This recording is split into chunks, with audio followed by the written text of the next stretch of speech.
What's up, docs and docettes? Happy Monday, first day of the week, first day of the year, November 1st. Can you guys believe it? Can you actually believe that we have less than 8 weeks left of this new year? Dude, I'm still like rattled to the core from 2020, and now it's almost a full year after the fact. So, and I don't even watch the news. I don't even vote. I'm so much a non-participant. And yet, like many of you, I'm just rattled to the core from 2020. And, Barbara Walters, man. She always fucking up my boy Hugh Downs. Sorry, that is an old joke. I am an old man. We got a lot of stuff to cover today. And it's been a long day. So, cheers. Riding the shield. Your daily dose of What's Up, Dockery. I got a note recently from somebody. They're like, you were saying that a lot. You were saying the What's Up, the Dockery line, your daily dose of What's Up, Dockery. It was cute, it was clever, it was hip, and now it's gone the wayside, gone the way of, disco and parachute pants. I mean, well, why get rid of it? Don't compare them to those things, by the way, if you want me to bring them back. Bring them back to like something, bring something back that was like, you miss, like, oh, What's Up, Dockery, your daily dose of What's Up, Dockery, like cocaine.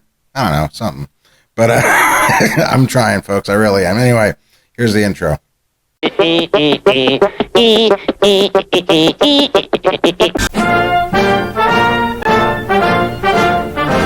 Hello, America. This is Daffy Duck.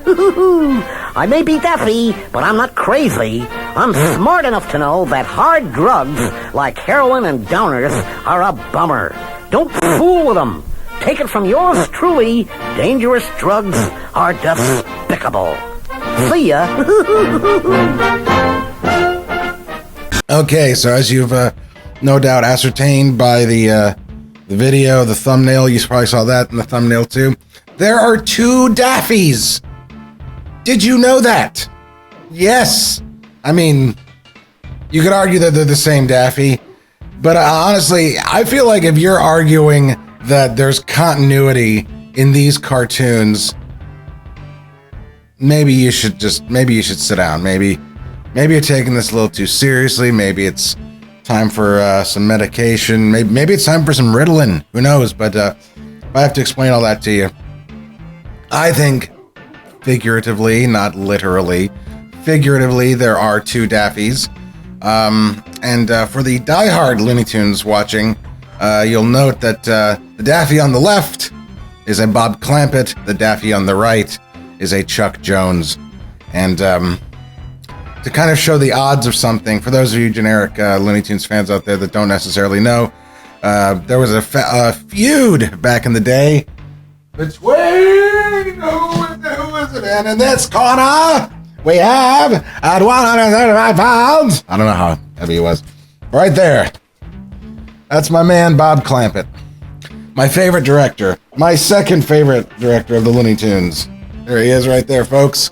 Chucketh Jonath. He's despicable. And anyway, so the one on the left, that's Clampett. The one on the right, that's Daffy. But that's for us diehards. The more generic answer is the one on the left is the earlier Daffy, with the one on the right became the later Daffy that a lot of us know. The Daffy on the left is really the Daffy, because that's where the woo-woos come from when he was doing woo-woo-woo. The Daffy on the right doesn't woo so much anymore. He's a greedy bastard, which, by the way, is an industry term, the greedy bastard. A lot of musicians know about that. Eric Idle did for Monty Python did the Greedy Bastard tour. But a greedy, despicable bastard, he became under the Chuck Jones cartoons. But what's interesting to me, at least, is that, again, there's no continuity with these cartoons, and yet there does seem to be a cartoon where there's something of a crossover between the two types of duck.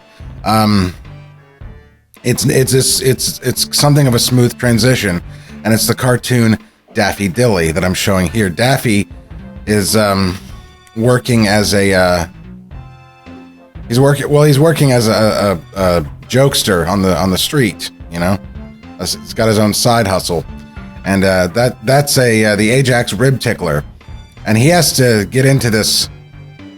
I have a commentary, by the way, if you want to watch it. There's a link in the description and at the end or somewhere. But Daffy has to get into this rich abode because the owner is dying, and what he wants is one good laugh before he dies. So the guy, and then Daffy's doing all these gags to get in past that butler. So that's where Daffy is at the beginning, right up there at the top. That kind of represents the Looney Daffy, or if you will, the Daffy on the left there. And it's I'm not saying that this actually happened, but it is an interesting theory, because here he is as the Looney Daffy, the yuckster, the jokester, and then what happens? He hears about the money, and then that's his main motivation.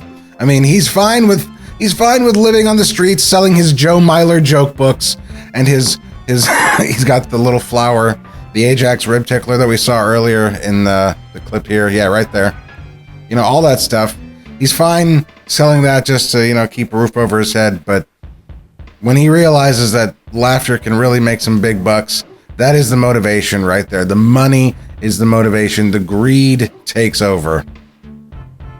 And it is at that point that the Daffy on the left, the Looney Tooney Daffy, goes into the Daffy at the right, who is greedy and upset. And I will say this too, something that, again, it's this Daffy right here, my favorite Daffy. But the thing that's interesting about it is that there's no, they were making these cartoons one at a time. There was no overarching plan. But it is interesting that the Daffy on the left was so Looney Tooney and crazy. He was Looney Tooney. He was Daffy. That I found out many years later, it was only about a year or so ago, that even though they pitched Mel Blanc's voice up, Mel Blanc, the guy who does the voices, even though they pitched his voice up significant, like 3 semitones for Daffy, the one on the left, the loonier one, is actually pitched up more like 4 and 5 semitones, so it's a higher, more squeakier sound. So there was a conscious effort to be like, okay, once we got into the later Daffy years, to kind of bring him down a little bit and make him more greedy and this is despicable. I'm gonna be the one to be the star and all that stuff. So the pitching was brought down. So who knows? There may be a concerted effort. There may not be. That's going to do it for this daily dose of What's Up, Dockery. I'm your host, Trevor Thompson, the self-appointed Looney Tunes critic. And until tomorrow, dance on, folks.